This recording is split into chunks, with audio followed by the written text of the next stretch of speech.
દેશભરમાં રમઝાન મહિનાની ઉજવણી કરવામાં આવી રહી છે ત્યારે ગાય માતાએ તરાવીહ સાંભળીને ધાર્મિક એકતાનો અનોખો સંદેશ આપ્યો છે।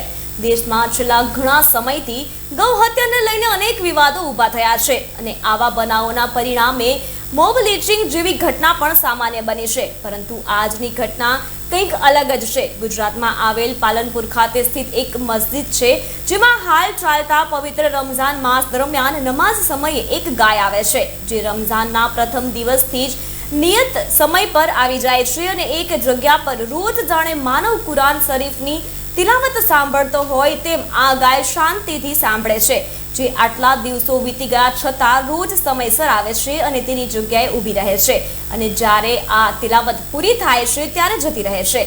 હાલ આ વિડીયો સોશિયલ મીડિયામાં ધૂમ મચાવી રહ્યો છે અને લોકો તેની ખૂબ જ સરાહના પણ કરી રહ્યા છે।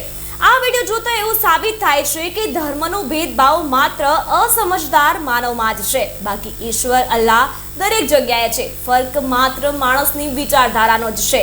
આ વિડીયો ધાર્મિક અને માનવીય પ્રેમનું એક ઉમદા ઉદાહરણ પૂરું પાડે છે।